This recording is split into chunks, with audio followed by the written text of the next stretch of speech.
Ar kada nors susimastei, kas laukia po mirties? Skaitydamas Evangeliją apie tai pagalvojau. Lozoriaus ir turtuolio keliai išsiskiria.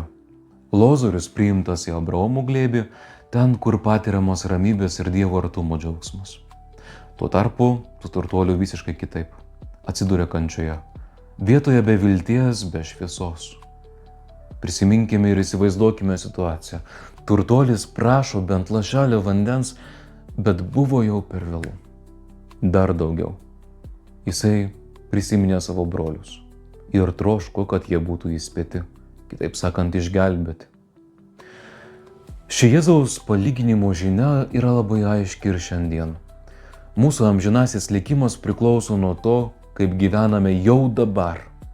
Ar matome šalia esančius vargstančius? Ar mūsų širdis yra atvira meilės darbams, ar tik savo patogumui? Turtuolis pražiopsojo Lozorių, nors jis buvo taip arti.